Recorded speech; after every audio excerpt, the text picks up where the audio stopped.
Shabbat Shalom and Chag Sameach. So I am an optimist. That is to say, I look at the world and I see what God has tried to do for us, and I know what God wants the world to look like, and I believe we will get there eventually. But I am not naive. I'm not unaware of the different threats and challenges to the world, and in particular, the threats and challenges facing the Jewish people. Being an optimist does not make me stupid, and being an optimist does not make me blind. And we face a lot of challenges. And as much as I want to have optimism, and as much as I will maintain my optimism, it would be negligent if we didn't notice what those challenges were. So let's see how well you have been paying attention. My guess is you're probably, most people are, a bit more pessimistic than me. So what are some of the challenges facing Jews and Judaism right now? Intermarriage, right? Intermarriage, acculturation or assimilation. So one of the biggest problems facing Judaism right now is that many people are choosing to not be Jewish. Now, intermarriage is a unique subset of that because it doesn't always mean the person having chosen not to be Jewish. It is a little bit more complicated and nuanced. But statistics tell us that many people who do choose to marry somebody who isn't Jewish will end up no longer practicing Judaism, and their children will end up. It's not a foregone conclusion, and certainly here at Temple Israel, we welcome couples that have chosen to make Judaism the language and the religion of their household, and we are happy to help them and their children grow in their Judaism. But statistically, the bet isn't a good one, and that makes it very, very hard. But intermarriage and assimilation is not just by itself an issue. That is to say, we've always faced the question of whether we would assimilate into the world around us, and we generally haven't. In fact, it is the secularism that creates the unique temptation, the unique vacuum that has pulled many people away from Judaism over the last 150 years. Prior to that, the great challenge wasn't whether or not we would become nothing, whether we would leave religion altogether. The great challenge was Christianity or Islam, the two main religions in which Jewish people lived for most of the last 2,000 years, give or take when their religions were invented.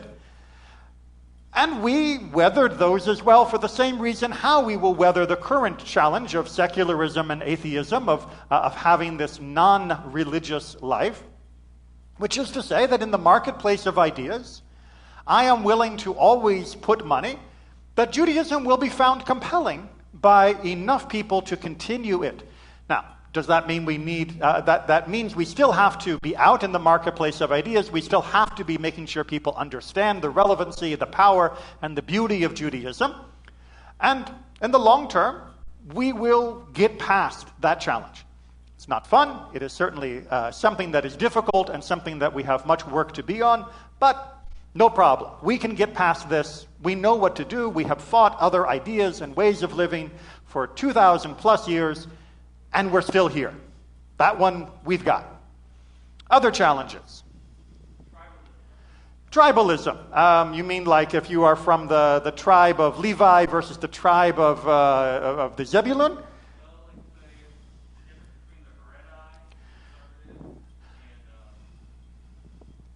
Interfactional fighting, interfactional disagreements within the Jewish world. Right? There are the Haredim and their Hasidim, and there's the Litvaks, and then there's the Reforms and the Reconstructionists and the Renewals and the Conservatives and all the various diverse forms of Judaism that are being practiced by people who still claim their Jewish identity and heritage, but who have sometimes rather radically different interpretations of what that Judaism should look like. Again, it's a big problem, but not a new one. We have dealt with this problem before. There have been times in the past where there were Karaite schisms and where there were Samaritan schisms and where there was the Essenes and the Sadducees and the Pharisees, and the rabbinic forms would come. And then you have the Ashkenazim and the Sephardim, and different groups would sometimes tangle and wrestle. And it wasn't always pretty. The arguments sometimes did get out of hand. And certainly words have been spoken throughout our history to one group and another that should never have been said. But we're still together. right? Like a family that doesn't always agree and sometimes is a little petty, we've still survived as a family and more or less gotten through the schisms that we have had in the past. I have no reason to doubt we will get through the schisms that we are facing right now as well.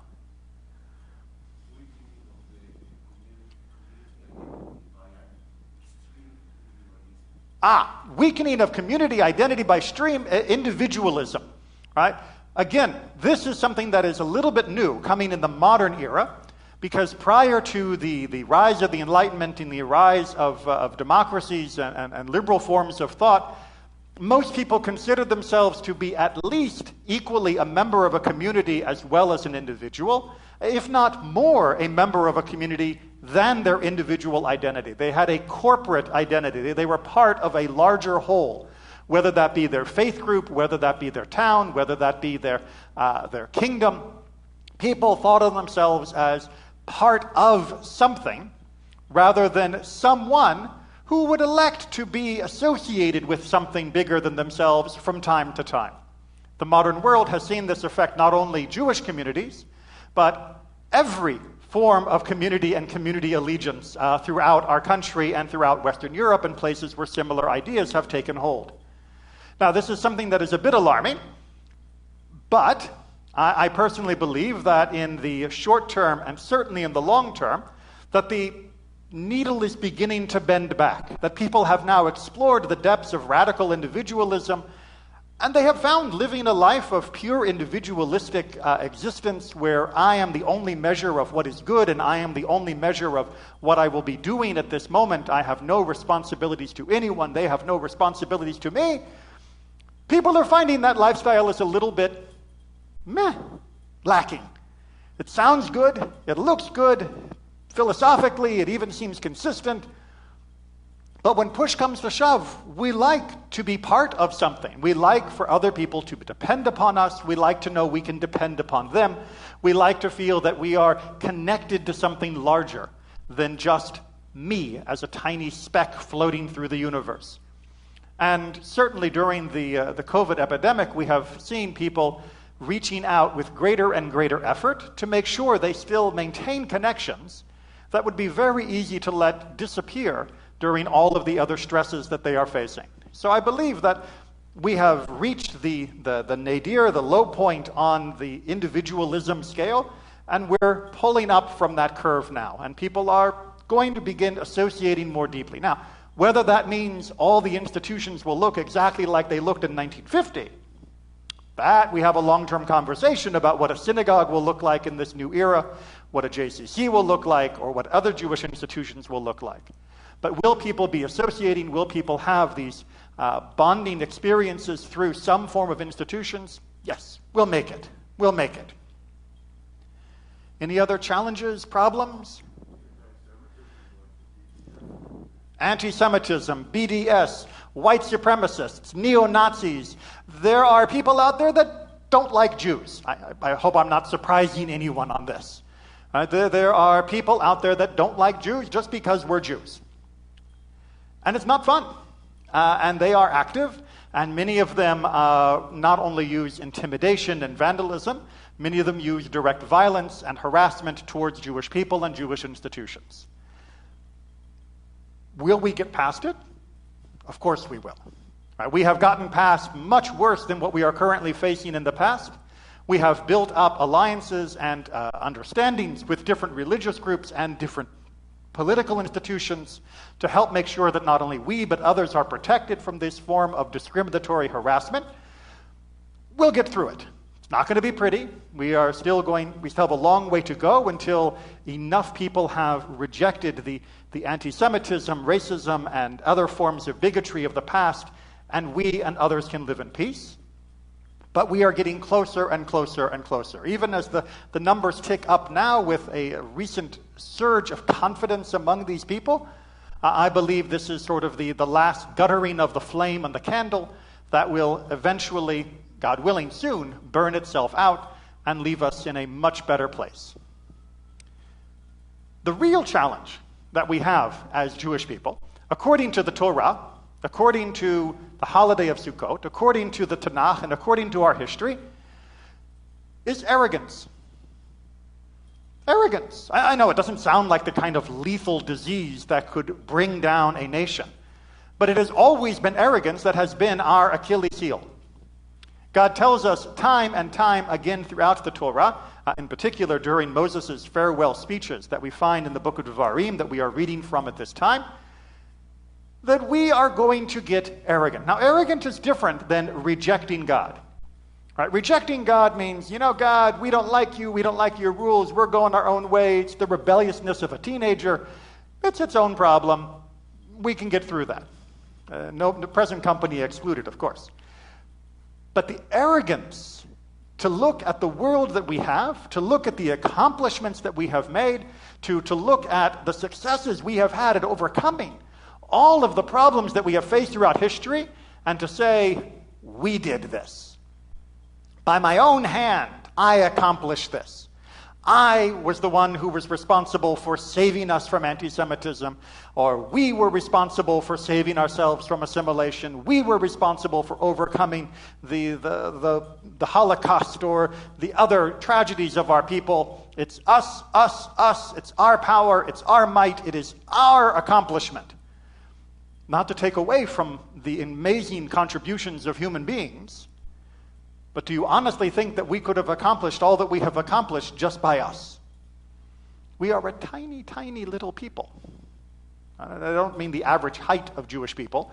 I mean in terms of the numbers. The Torah even says at the time when we left Egypt, God did not pick us because we were the greatest of people. God took us because we were the least. We were schwach. Right? We were not a nation that any alien floating overhead would have said, oh, they're destined for great things. And yet, when great things happen to us, the first thing we do is say, look what I did. This is amazing. It's the equivalent of somebody throwing a basketball over their back and someone else putting it into the basket, and then the person saying, I threw it in. Because they feel like they did. They don't notice the hands dunking on their behalf. And yet, time and time again throughout our history, it has been that arrogance of feeling that we can go it alone, that we know best, that we can fly solo without God, that has gotten us into the worst trouble. You only have to look at the stories in the book of Judges to recognize how bad things can get, and the stories in the book of Kings, and the stories from what comes after our restoration to the land of Israel, and what happens after the Maccabees when they become the Hashmonean dynasty, having won their great victory against the Seleucid Empire, only to turn out to be worse kings and despots than the Seleucid Empire had been to us that they had been fighting against, and to believe that they were so strong that they could even court the interference of Rome, which led to the Roman invasion. And then to believe that we were so arrogant in our own power that we could fight against Rome multiple times, losing worse each time. And to continue at different points in our history to believe that we were strong enough on our own to do our own will, and who cares what God wants.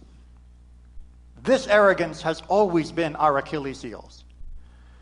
And this arrogance is counteracted annually at least, if not more daily if we pay attention to our liturgy and our studies, by the holiday of Sukkot. Sukkot is the perfect opportunity for us to be taken down a peg. Right? When we are sitting in our home and we are surrounded by our stuff, it is easy to say, look what I did. Look what I have earned. Look what I have made with my labor, with my life. Look at my accomplishments. Here are the awards on the wall. Here are the beautiful things that adorn my house. There is my TV, my stereo set, my car in the garage, whatever it might be that you feel proud of as an accomplishment. When you are surrounded by it, it's very easy to feel the big man. When you sit out in your sukkah, when you sit out under the night sky, and you stare up and see the stars above, and you feel the breeze blowing around you, you hear the rustling through the trees, you feel exposed and naked and small. You are humbled by that experience, and you realize that truly what you have built inside the house is no greater than what that sukkah is. And truly what is supporting you is neither the sukkah nor the house, but is God. That is the ultimate source of our support and our sustenance and being sustained for thousands of years, as well as each and every day. Sukkot is designed to transport us out of our sense of accomplishment, precisely in the time of the year agriculturally where our ancestors would be feeling the most proud of their agricultural accomplishments and the great wealth they had harvested in from the land. But for us, it still can work to be removed from all of the great trappings of modernity we have around us, to at least for a while sit exposed and small beneath the grandeur of God's creation, which even itself, the entire world, is but a flick of God's hand to create, but a word to speak to create all of this. And what are we in comparison to that? What are our own accomplishments in comparison to that? This isn't meant to make us feel down.